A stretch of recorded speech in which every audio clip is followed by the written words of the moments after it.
Hello दोस्तों, study concept class में आप सभी का स्वागत है। आज हम भारतीय संविधान के अनुसूची को पढ़ेंगे, जो हम आज कुल 1 से लेके 12 अनुसूची तक पढ़ेंगे। और भारतीय संविधान में टोटल वर्तमान समय में कुल 12 अनुसूची हैं। आज हम 1 से लेके 12 तक को पढ़ेंगे। जैसा कि आप जानते हैं कि हम आज 1 से लेके अनुसूची 1 से लेके 12 तक में उसे बहुत ही ज़्यादा डिटेल से और ट्रिक के माध्यम से भी याद करेंगे और ये करेंगे। तो जैसा कि आपने कल पढ़ा था, पार्ट 2 था मेरा कल भाग मैंने समाप्त कर दिया, और उससे भी पहले मैंने पार्ट 1 2 पार्ट में भाग को पढ़ाया, जो कि पहले प्ले लिस्ट में डाल दिया गया। तो आज हम अनुसूची के बारे में पढ़ेंगे।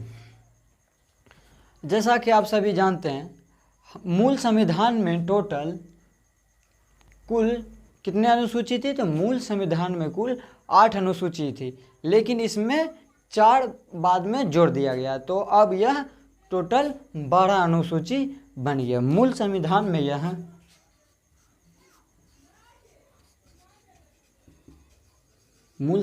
में यह 8 अनुसूचियाँ थी, लेकिन वर्तमान समय में इसमें 4 और जोड़ दिया गया। तो अब टोटल अनुसूचियों की संख्या कितनी हो गई? तो 12 अनुसूची हो गई है। वर्तमान समय में कितनी अनुसूची हैं? तो कुल 12 अनुसूची है। तो आइए हम देखते हैं। जैसा कि आप जानते हैं कि जैसा कि आप सभी जानते हैं कि मूल संविधान जब भारत शासन अधिनियम 1935 ईस्वी जब बनाया गया था, तो भारत का संविधान विश्व का सबसे बड़ा संविधान में से एक था, जिसमें कुल 321 अनुच्छेद भारत शासन अधिनियम 1935 के भारत शासन अधिनियम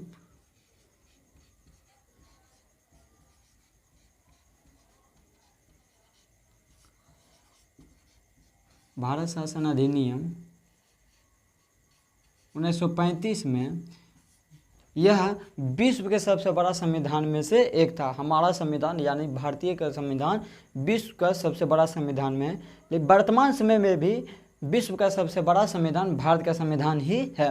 तो भारत शासन अधिनियम 1935 में अंग्रेजों के द्वारा हमारे भारतीय संविधान को बनाया गया था, जिसमें कुल 321 अनुसूचियाँ थी। 321 अनुच्छेद थे।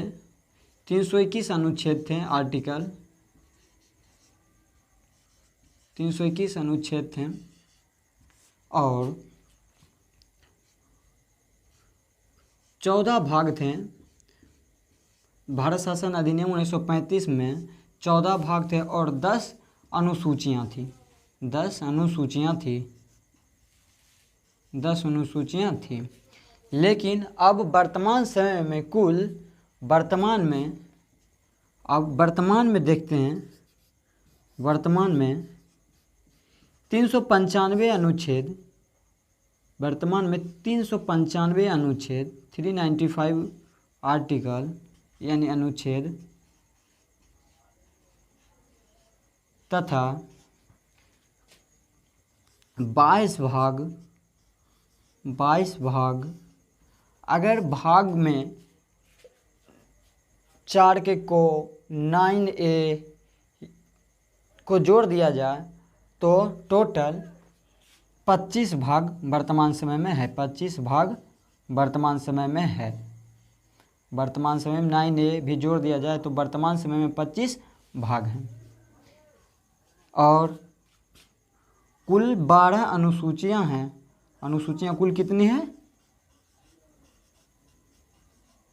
कुल 12 अनुसूचियां हैं। अभी वर्तमान समय में कुल 395 अनुच्छेद, 22 भाग अगर भाग 4 के को जोड़ दिया जाए और 9A भी जोड़ दिया जाए, इस टाइप से अगर और जोड़ दिया जाए तो यह 25 भाग हैं वर्तमान समय में। और 12 अनुसूचियां हैं, जो आज हम 12 अनुसूचियों के बारे में डिटेल से पढ़ेंगे और ट्रिक के माध्यम से भी इसे याद करेंगे। तो आज हम अनुसूची 1 से स्टार्ट करते हैं। अनुसूची 1 में कहा गया है संघ तथा उसका राज्य क्षेत्र के बारे में कहा गया। जैसा कि आप भाग 1 पढ़े हैं, भाग 1 में भी कहा गया है कि संघ तथा राज्य क्षेत्र के बारे में भाग 1 में भी कहा गया है, और यह अनुच्छेद 1 में भी कहा गया है कि संघ तथा राज्य क्षेत्र के बारे में भी अनुसूची 1 में भी कहा गया है। तो ठीक है, और नेक्स्ट देखते हैं, यानी भाग 1 या अनुच्छेद 1 दोनों में ही एक ही बारे में बताया गया, यानी संघ तथा राज्य क्षेत्र के बारे में ही बताया गया था। और भारत में संघ यानी केंद्र सरकार और राज्य सरकार, यानी केंद्र शासित राज्य और राज्य दोनों मिलाकर वर्तमान में भारत में कुल 8 केंद्र शासित राज्य हैं। 8 केंद्र शासित राज्य हैं, 8 केंद्र शासित राज्य प्लस 28 राज्य हैं।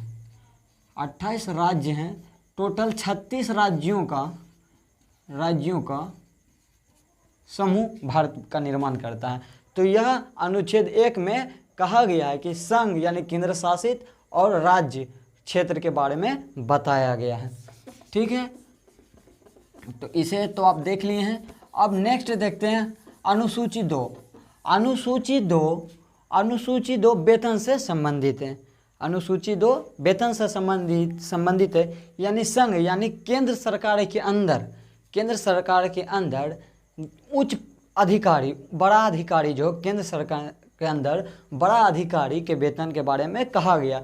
बड़ा अधिकारी जैसे पीएम हो गया, सीएजी हो गया, राष्ट्रपति हो गया, उसके वेतन के बारे में बताया गया। अनुसूची 2 में उसके वेतन के बारे में बताया गया। तो देखते हैं इसे ट्रिक के माध्यम से याद करने के कुछ तरीके। तो अनुसूची 2 यानी क्या 2?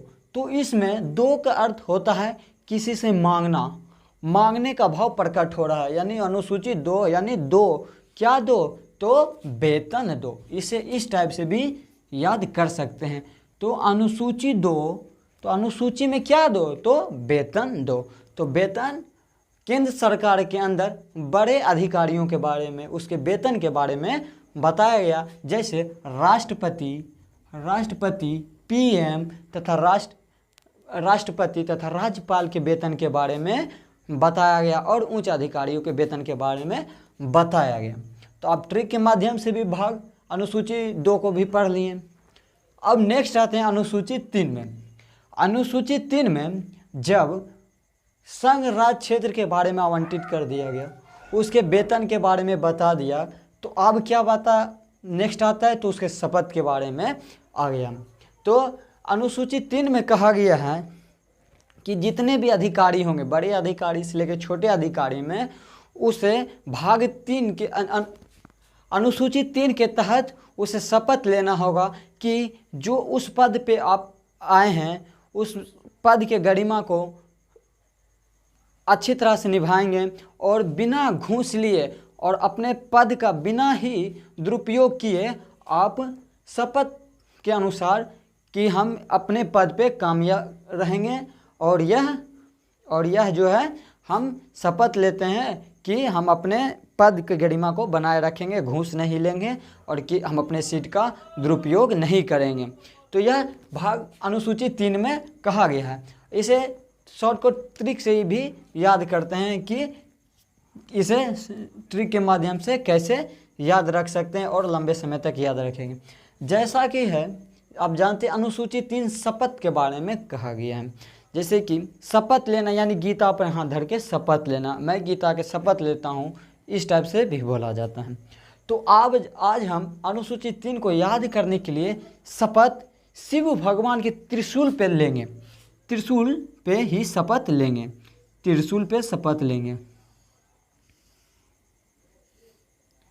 त्रिशूल में शपथ लेंगे, जैसा कि आप सभी जानते हैं।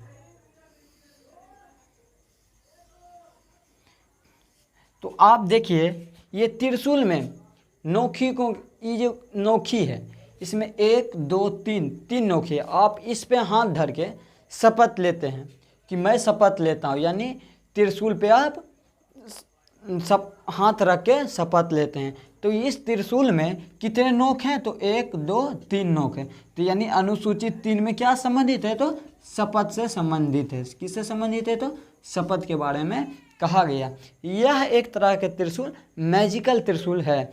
अगर आप अपने शपथ त्रिशूल पे हाथ धर के शपथ लेते हैं और अपने सीटों का दुरुपयोग करते हैं, आप घूस लेते हैं, तो यह त्रिशूल मैजिकल होने के कारण यह आपके शरीर में लग जाएगा। इस माध्यम से भी आप याद रख सकते हैं सब अनुसूचित 3 को। तो अनुसूचित 3 किससे संबंधित है? शपथ से संबंधित है। और हम शपथ किस पे हाथ धर के लेंगे? तो त्रिशूल पे हाथ रख के शपथ लेंगे। और यह त्रिशूल में कितने अथी है? तो नोखी है, यानी कितने अथी हैं? एरो है, तो 3 एरो है। तो जैसा कि त्रिशूल में 3 एरो होता है, ऐसे इस प्रकार के भी त्रिशूल होता है, इसमें कुल 3 एरो है। अनुसूचित 3 को भी याद इस माध्यम से हम रख सकते हैं। अब नेक्स्ट देखते हैं अनुसूचित 4।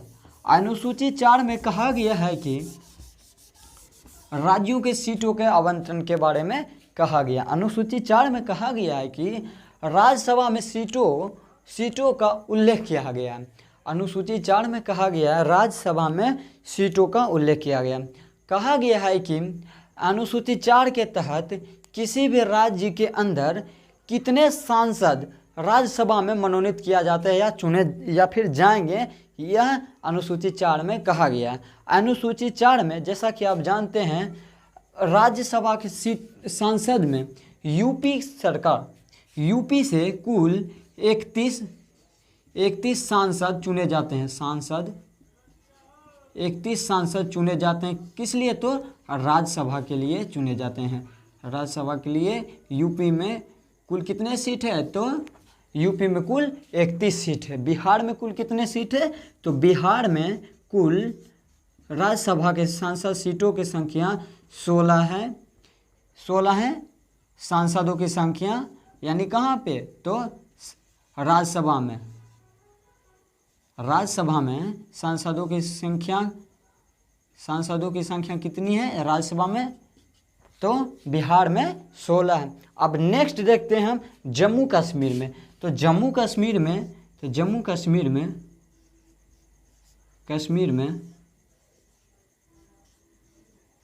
कश्मीर में सांसदों की संख्या राज्यसभा में अधिक से अधिक 4 गो जा सकते हैं। 4 राज्यसभा में जा सकते हैं।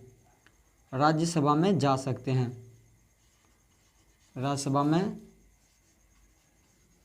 4 गो जा सकते हैं। 4 सांसद जम्मू कश्मीर से चुने जाते हैं राज्यसभा के लिए। अब नेक्स्ट देखते हैं उत्तराखंड में।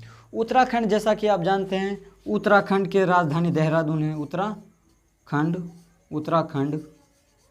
उत्तराखंड में कुल 3 सांसद राज्यसभा के लिए चुने जाते हैं।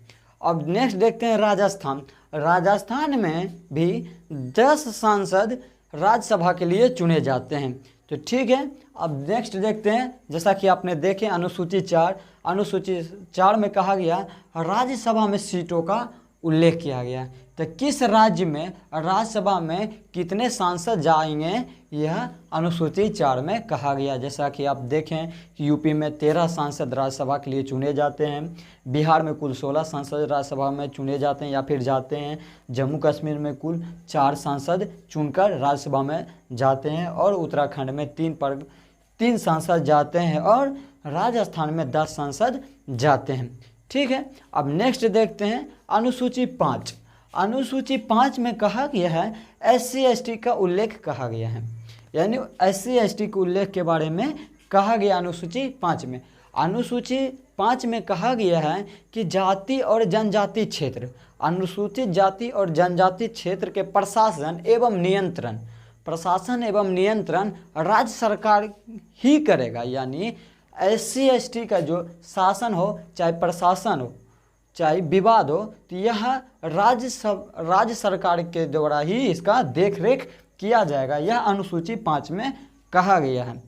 तो देखते हैं भाग 5 को, अनुसूची 5 को याद करने का ट्रिक, ताकि लंबे समय तक याद रहे। सभी में कुछ न कुछ थोड़ा न थोड़ा ट्रिक का उपयोग हम अवश्य करेंगे, ताकि आपको याद रहे।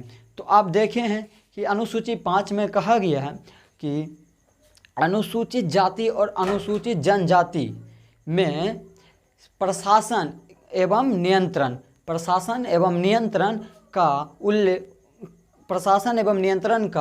नियंत्रण कौन करेगा? तो उस राज्य के राज्य सरकार करेगा। SC/ST के बारे में यह बताया गया है। तो इसे ट्रिक के माध्यम से ही देखते हैं किस टाइप से याद रखते हैं। तो देखिए ये 5 की लिखावट और S की लिखावट, 5 इस टाइप से और ये S इस टाइप से, तो 5 की लिखावट और S की लिखावट सेम है या फिर एक जैसा है। तो अनुसूची 5 से भी हम याद रख सकते हैं कि अनुसूची 5 में SC/ST के बारे में कहा गया और इसके शासन प्रशासन के उल्लेख के बारे में बताया गया और नियंत्रण के बारे में राज्य सरकार का नियंत्रण करेगा SC/ST को, यह अनुसूची 5 में बताया गया। तो अब नेक्स्ट देखते हैं अनुसूची 6।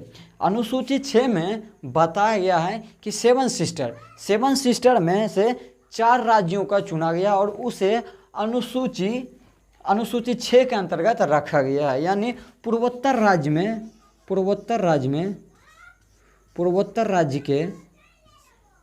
राज्य के कुल 7 सिस्टर में से 4 राज्यों को अनुसूची 6 के अंतर्गत रखा गया है। तो वह कौन कौन से राज्य हैं अनुसूची 6 में जोड़ा गया और कौन सा राज्य नहीं है, आज हम उसके बारे में देखेंगे और उसके बारे में पढ़ेंगे। तो ठीक है, तो जैसा कि आप जानते हैं अनुसूची 6 में पूर्वोत्तर राज्यों को रखा गया है। पूर्वोत्तर राज्य में कुल 7 राज्य आते हैं, जिसमें से कुल 4 को अनुसूची 6 के अंतर्गत में रखा गया है। तो जिसमें हम पहला देखते हैं अनुसूची 6 में पूर्वोत्तर राज्यों में पहला राज्य कौन सा है? तो पहला राज्य असम है। दूसरा राज्य त्रिपुरा है। असम है दूसरा, त्रिपुरा, मेघालय, असम, त्रिपुरा, मेघालय एवं मणिपुर है। असम, त्रिपुरा, मेघालय और मणिपुर। यानी अनुसूची 6 में 4 राज्यों के बारे में कहा गया। पहला राज्य असम, फिर दूसरा त्रिपुरा, फिर मेघालय, फिर मिजोरम, मणिपुर नहीं, मिजोरम, चौथा राज्य मिजोरम के बारे में कहा गया है। तो इसे भी शॉर्ट तरीके से याद रखते हैं कि अनुसूची 6 को शॉर्ट तरीके से कैसे याद हम रख सकते हैं। तो अनुसूची 6 में तो कितने राज्यों को रखा गया है? तो 4 राज्यों को रखा गया है। तो इसे शॉर्ट तरीके से याद रखते हैं ATM स्क्वायर, यानी A से असम, T से त्रिपुरा, M से मेघालय और स्क्वायर है कहने का अर्थ इसमें एक ठो और है, और स्क्वायर का मिजोरम। असम, त्रिपुरा, मेघालय, मिजोरम, असम, त्रिपुरा, मिजोरम, मेघालय, इसे अनुसूची 6 में रखा गया है। और क्वेश्चन इस टाइप से भी बन सकता है कि अनुसूची 6 में किन राज्यों को रखा गया है और इनमें से किन राज्यों को अनुसूची 6 में नहीं रखा गया है। तो क्वेश्चन बन सकता है इनमें से कौन अनुसूची 6 में रखा गया है। तो आपको ऑप्शन दे देगा, 1 नंबर में त्रिपुरा, B नंबर में दे देगा बिहार, C नंबर में दे देगा UP और D नंबर में दे देगा सिक्किम।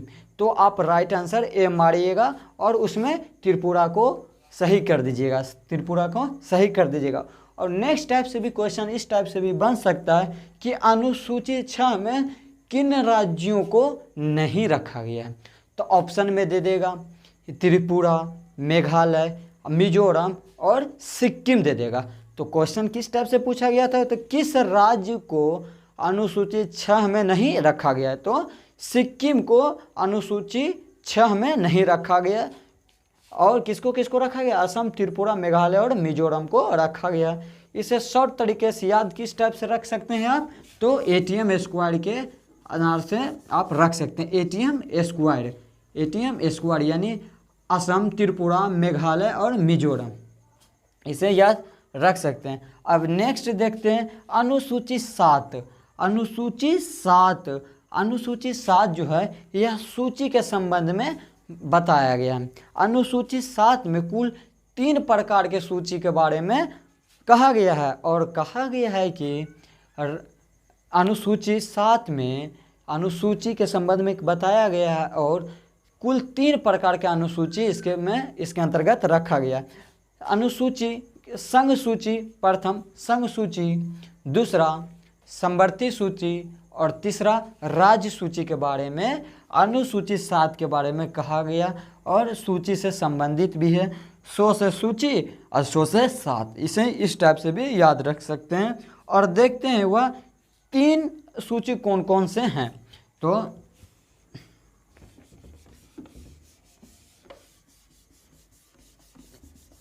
हम इसे याद करते हैं कि अनुसूची 7 में किसके कौन कौन से सूची के बारे में कहा गया है। तो अनुसूची 7 में कुल 3 सूची के बारे में कहा गया है। पहला सूची है राज्य सूची। पहला कौन सा है? तो राज्य सूची। राज्य सूची वह सूची जिस पर केवल और केवल राज्य ही नियम कानून बना सकता है, उसे राज्य सूची के अंतर्गत रखा जाएगा। तो दूसरा सूची है संघ सूची। दूसरा कौन सा सूची है? तो संघ सूची। संघ सूची में उसको हम रखेंगे जो केवल और केवल संघ यानी केंद्र सरकार के द्वारा ही कानून व नियम बनाया हो, तो यह संघ सूची के अंतर्गत आएगा। नेक्स्ट देखते हैं समवर्ती सूची यानी कुल 3 प्रकार के अनुसूची भाग अनुसूची 7 में रखा गया। पहला राज्य सूची, दूसरा संघ सूची और तीसरा समवर्ती सूची। तीसरा कौन सा? तो समवर्ती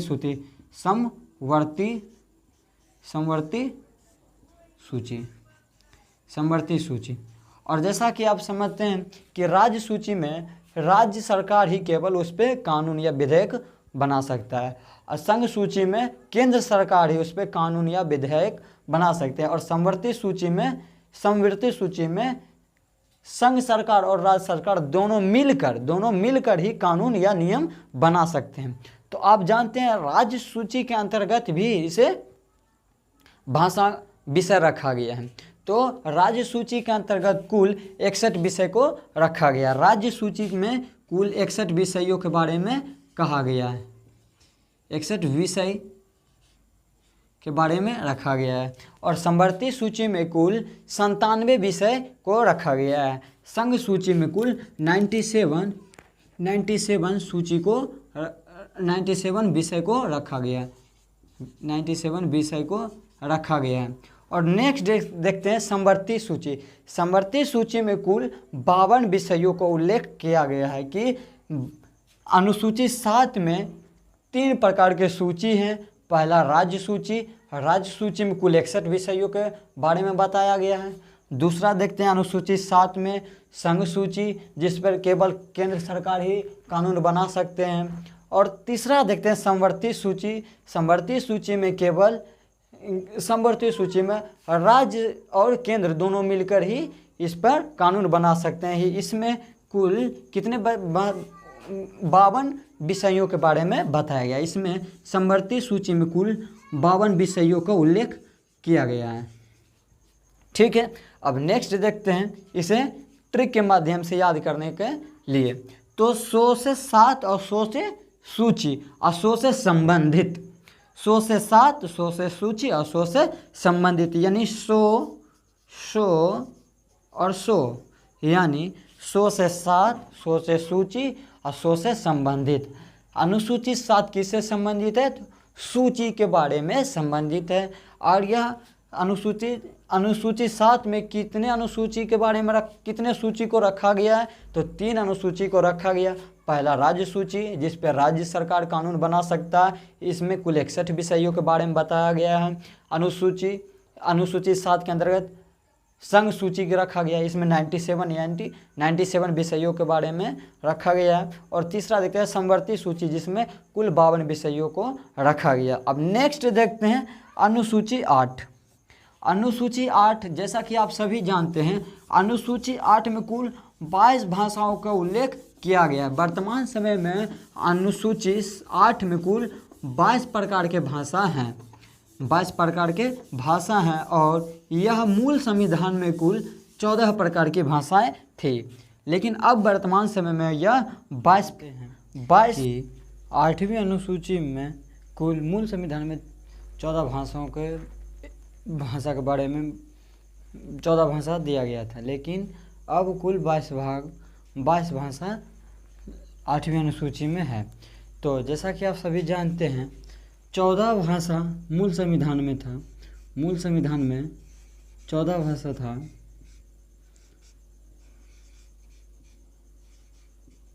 लेकिन 15वीं भाषा के रूप में 15वीं भाषा के रूप में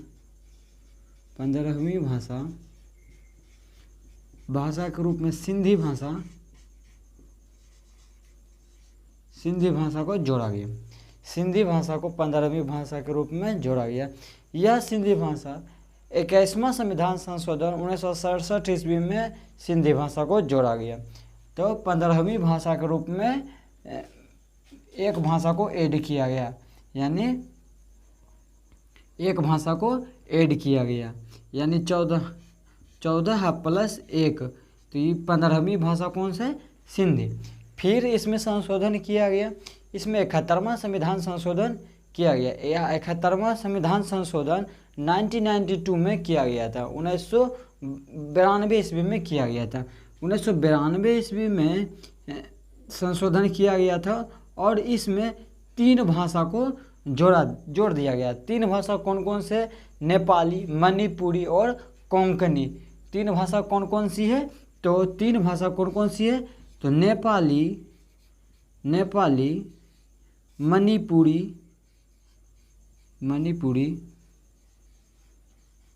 और कोंकणी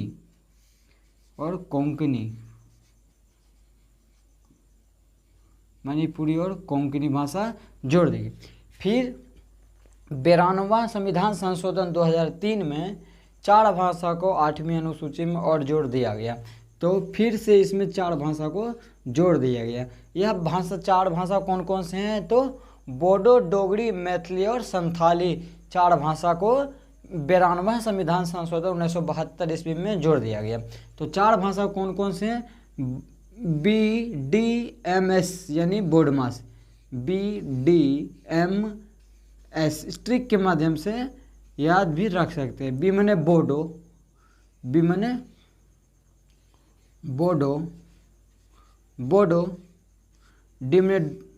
डोगरी, एम मने मैथिली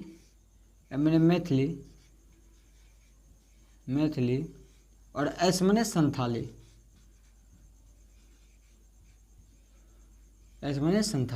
यानी मूल संविधान में हमारे 8वीं अनुसूची में 14 भाषा थी, लेकिन 21वीं संविधान संशोधन 1962 ईस्वी में एक और भाषा जोड़ दिया गया। वह एक भाषा कौन थी? तो वह 15वीं भाषा के रूप में एक भाषा सिंधी थी। 15वीं भाषा अगर पूछा जाए कि 15वीं भाषा कौन सी जोड़ा गया 21वीं संविधान संशोधन के अंतर्गत, तो वह सिंधी भाषा को जोड़ा गया। फिर इसमें 71वां संविधान संशोधन 1992 ईस्वी में किया गया, और उसमें 3 भाषा को जोड़ा गया। 3 भाषा नेपाली, मणिपुरी और कोंकणी को जोड़ा गया। फिर इसमें 92वां संविधान संशोधन 92वां संविधान संशोधन में 4 भाषाओं को ऐड किया गया। 4 भाषा कौन कौन से है? तो बोडो, डोगरी, मैथिली और संथाली। 92वां संविधान संशोधन 2003 में किया गया, और अनुसूची 8 के तहत इसमें कुल बाद में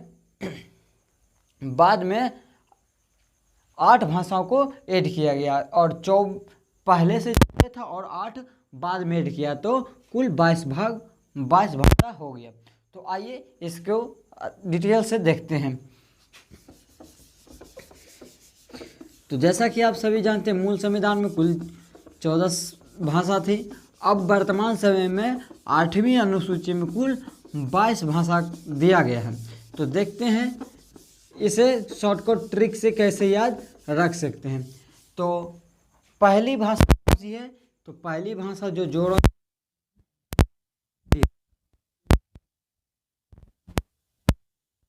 भाषा को 21वां संविधान संशोधन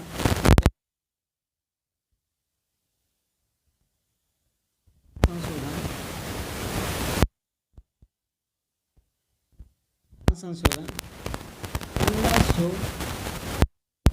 1962 ईस्वी में 1967 ईस्वी में 21वां संविधान संशोधन 1967 ईस्वी में एक भाषा को जोड़ा दिया गया। तो 15वीं भाषा के रूप में सिंधी भाषा को कहा गया। फिर इसमें 3 भाषा और ऐड कर दिया गया। तो इसमें 3 भाषा और जोड़ दिया गया। भाषा कौन? तो इसमें आप इसमें नमक याद कर सकते हैं। नमक में कौन कौन सी भाषा आती है? तो यह 71वां संविधान संशोधन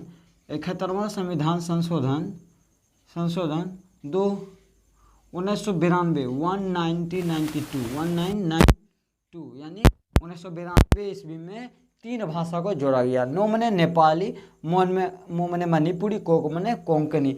नो मने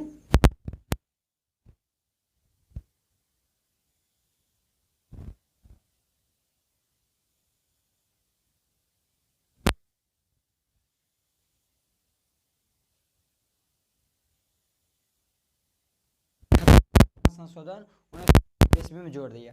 फिर बाद में 4 भाषा को और ऐड किया गया 8वीं अनुसूची में।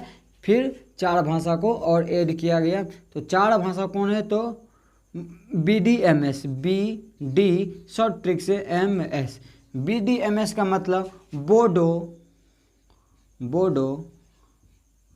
डी मैंने डोगरी, M मैंने मैथिली, बिहार की मिथिलांचल क्षेत्र में बोली जाती है मैथिली, और S मैंने संथाली।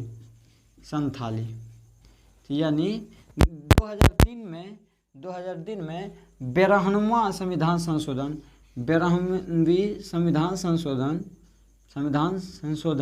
2003 में इसे 8वीं अनुसूची में जोड़ा गया। अब वर्तमान में 8वीं अनुसूची में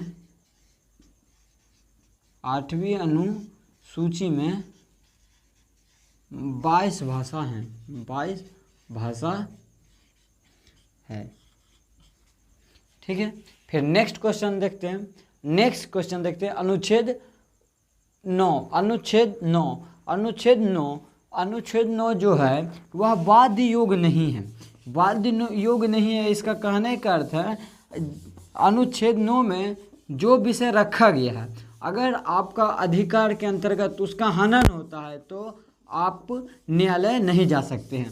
9वीं अनुसूची के अंतर्गत जो आप यह वाद्य योग नहीं है। अगर आप में आपका इसका यह हनन होता है 9 अनुसूची के तहत, आप इसमें लड़ाई झगड़ा करते हैं, चाहे जो भी करते हैं, तो यह वाद्य योग नहीं है। इसके लिए आपको न्यायालय नहीं जाना होगा। इसमें न्यायालय से संबंधित नहीं है। और नेक्स्ट देखते हैं 10वीं अनुसूची दल बदल से संबंधित है। दल बदल का अर्थ होता है एक सरकार अपनी पार्टी को छोड़कर दूसरी पार्टी में जाना और दूसरी पार्टी का सदस्य या विधायक तीसरी पार्टी में जाना, यानी दल बदल कानून 10वीं अनुसूची से संबंधित है। तो 10वीं अनुसूची को ट्रिक से कैसे याद रखेंगे देखते हैं। 2 से 10 और 2 से दल बदल, 2 से 10 और 2 से दल बदल। 10वीं अनुसूची को आप इस माध्यम से भी याद रख सकते हैं। अब देखते हैं 11वीं अनुसूची। 11वीं अनुसूची जो है ग्राम पंचायत के बारे में कहा गया। 11वीं अनुसूची में ग्राम पंचायत के बारे में कहा गया है। आइए अनुसूची 11 को याद करने का कुछ शॉर्टकट ट्रिक देखते हैं। तो देखते हैं 11वीं अनुसूची में 11 ऐसा लिखा था। 11 में ग्राम पंचायत, ग्राम पंचायत के बारे में कहा गया, ग्राम पंचायत के बारे में कहा गया। तो देखते हैं ये गो और ये गो, गो दोनों एक जैसा है, यानी गो से 11 और गो से ग्राम पंचायत। तो 11वीं अनुसूची में ग्राम पंचायत के बारे में कहा गया। नेक्स्ट देखते हैं अनुसूची 12। अनुसूची 12 नगर पालिका से संबंधित है। अनुसूची 12 नगर पालिका से संबंधित है और अनुसूची 12 में कहा गया नगर पालिका के अंतर्गत कुल 18 विषयों को रखा गया। 18 विषयों के तहत ही नगर पालिका के लोग जो है नगर में या फिर उस शहर में कानून या प्रशासन बनाते हैं और उस पे काम करते हैं। और इसे 12वीं अनुसूची के अंतर्गत इसे लोकल गवर्नमेंट भी कहा जाता है। 12वीं अनुसूची नगर पालिका से संबंधित है। 12वीं अनुसूची में कुल 18 विषय हैं, कुल 18 विषय हैं। इन्हीं 18 विषयों के अंतर्गत नगर निगम के लोग शहर में कानून बनाते हैं। शहर में क्या बनाते हैं? शहर में कानून बनाते हैं, प्रशासन करते हैं और कानून बनाते हैं, कानून बनाते हैं। और इसे ही 12वीं अनुसूची के अंतर्गत 18 विषयों के अंतर्गत के में ही कहा गया है नगर निगम को लोकल गवर्नमेंट के रूप में भी कहा गया। लोकल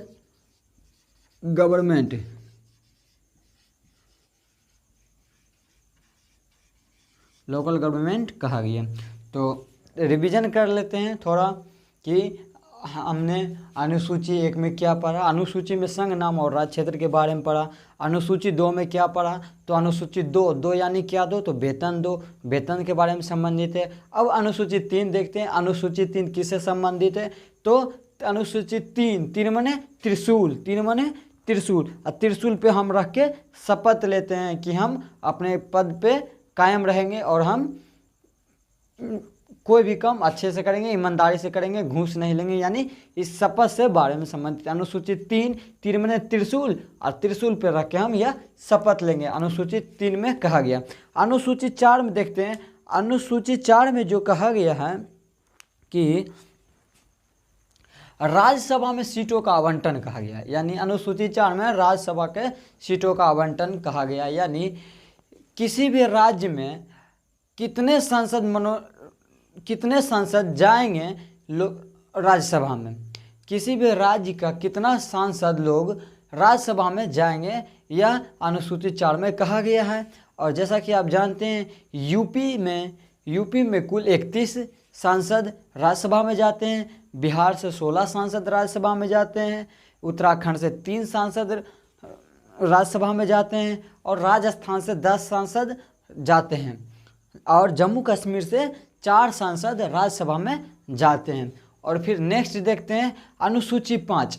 अनुसूची 5 में कहा गया है SC ST के बारे में कहा गया है, यानी SC ST बारे यानी अनुसूचित जाति और जनजाति के शासन एवं प्रशासन को लेकर गवर्नमेंट जो है उस राज्य की सरकार कानून बनाएगा और उस पर काम करेगा। यानी अनुसूची 5 में कहा गया है कि जाति और जनजाति क्षेत्र में जितने भी कानून है, शासन है या फिर प्रशासन है, इसकी देखरेख की जिम्मेवारी राज्य सरकार की होगी या राज्य करेगी।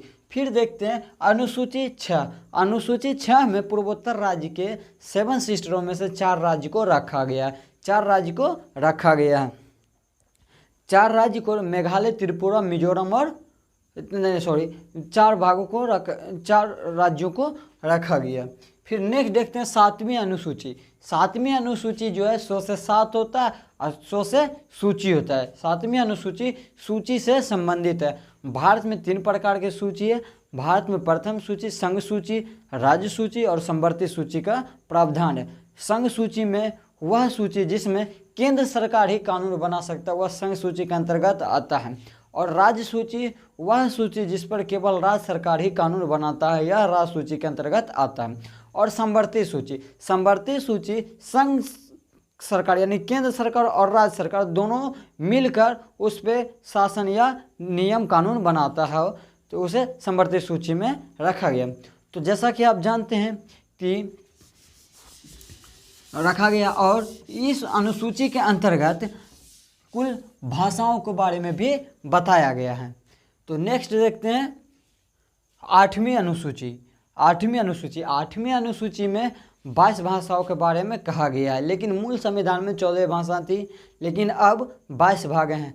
पहले 15वीं भाषा के रूप में 21वीं संविधान संशोधन 1967 में सिंधी भाषा को 15वीं भाषा के रूप में मान्यता दिया गया, और फिर 3 भाषा और जोड़ दिया गया। 71वां संविधान संशोधन 1992 ईस्वी में जोड़ा गया, जो कि तीसरी 3 भाषा थी, नेपाली, मणिपुरी और कोंकणी। इसे ट्रिक से नमक के रूप में भी याद किए थे हम। फिर देखते हैं कि 92वां संविधान संशोधन 2003 में 4 भाषाओं को जोड़ दिया गया। 4 भाषा कौन कौन सी थी? तो 4 भाषा में मैथिली, डोगरी, बोडो, डोगरी, मैथिली और संथाली, बोडमास। तो BDMS यानी बोडो, डोगरी, मैथिली और संथाली 4 भाषाओं में से जोड़ दिया गया। फिर नेक्स्ट देखते हैं 9वीं अनुसूची। 9वीं अनुसूची में जितने भी विषयों का रखा गया है उस पर वाद योग नहीं है। एक बार कानून बन गया तो वह दोबारा नहीं बदलेगा, और यह न्यायालय में इसके हक आप जताने के लिए नहीं जा सकते हैं। तो यह अनुसूची 9वीं में कहा गया। अनुसूची 10 देखते हैं। अनुसूची 10 2 से 10, 2 से दल माने बदल, दल बदल, 2 से 10, 2 से दल बदल। तो 10वीं अनुसूची को आप समझ सकते हैं इस टाइप से भी कि एक पार्टी का विधायक दूसरे पार्टी में जाता है, अपने दल को चेंज करके बदल जाता है। यह 10वीं अनुसूची में कहा गया। 11वीं अनुसूची में क्या कहा गया? ग्राम पंचायत के बारे में 11वीं अनुसूची में कहा गया। तो गो से 11, गो से ग्राम पंचायत, यानी इस टाइप से 11वीं अनुसूची को हम याद रखेंगे। अब नेक्स्ट देखते हैं अनुसूची बारे और अंतिम अनुसूची के बारे में देखते हैं। अब 12वीं अनुसूची में इसमें कहा गया है कि नगर पालिका के बारे में कहा गया। नगर पालिका के अंतर्गत कुल 18 विषय आते हैं। 18 विषय के अंतर्गत ही नगर पालिका को लोकल गवर्नमेंट भी कहते हैं। इसे लोकल गवर्नमेंट क्यों कहते हैं? क्योंकि वह अपने शहर में, वो अपने क्षेत्र में कानून या शासन प्रशासन बनाते हैं, इसलिए इसे लोकल गवर्नमेंट भी कहा जाता है। तो वीडियो कैसा लगा इसके बारे में ज़रूर आप कमेंट कीजिएगा, और अपने दोस्तों को शेयर कीजिएगा, और ज़्यादा से ज़्यादा हमारे चैनल को सब्सक्राइब कीजिएगा। तो अगर आपको यह वीडियो अच्छा